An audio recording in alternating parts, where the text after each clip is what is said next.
12 মাসে 13 পূজা, 33 কোটি দেবদেবী, তুলসীর গাছের তলায় 64 কোটি ভগবান।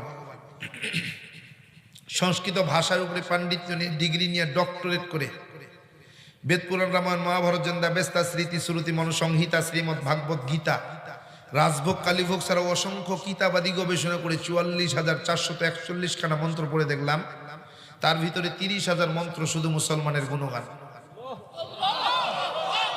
কার কার কার গুণগান? মুসলমানের গুণগান।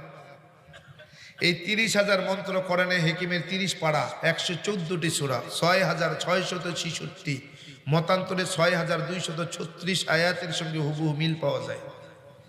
কোরআনে হেকিমের প্রত্যেকটি আয়াতে কারিমার সাথে কয়েক শত মন্ত্র পাঠ করে শোনানো যায়। এমনি এমনি মুসলমান কিন্তু হই নাই।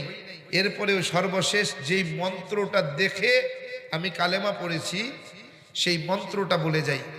উত্তরায়ণ বেদের মধ্যে একটা শ্লোক আছে, লা ইলাহা ভর্তি পাপম ইল্লু ইলাহা পরম পাদম জন্ম বৈকুণ্ঠ পৈনতি ত জপি নাম মুহাম্মদ। বলে তার অর্থ কি? বলে ডক্টর বেদপ্রকাশ উপাধ্যায় তিনার লিখিত এক কিতাব কল্কি অবতার, এই কল্কি অবতারের 33 নম্বর পৃষ্ঠার মধ্যে তিনি এই শ্লোকের ব্যাখ্যা করেছেন।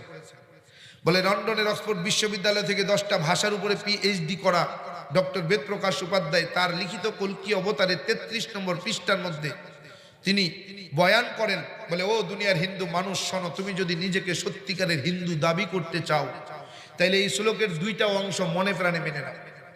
প্রথম অংশ বলে লা ইলাহা ভর্তি পাপম ইল্লু ইলাহা পরম পাদম, যদি তুমি পাপ থেকে মুক্তি পেতে চাও, পাপগুলোকে পুণ্যের দ্বারা পরিবর্তন করাতে চাও, তাইলে 12 মাসে 13 জন খোদা, 33 কোটি দেবদেবী, তুলসীর গাছের তলায় 64 কোটি ভগবানকে ত্যাগ করো, লা ইলাহা ইল্লু ইলাহা নামক কালেমা পড়ে মুসলমান ধর্ম গ্রহণ করো।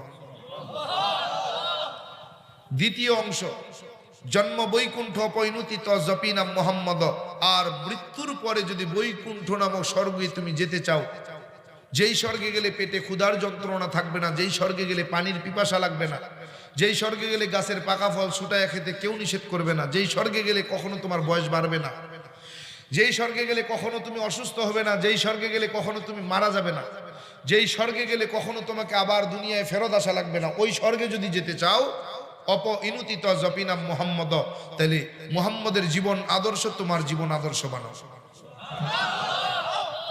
এই 2টা কাজ যদি তুমি নিজেকে সত্যিকারের হিন্দু পরিচয় দিতে চাও, তাহলে এখন বলেন তো এই মন্ত্র অনুযায়ী যদি কেউ হিন্দু হতে চায় তাহলে তাকে বাধ্যতামূলক মুসলমান হওয়া লাগবে। কি মুসলমান হওয়া ছাড়া সে আর কখনো হিন্দু দাবি করতে পারবে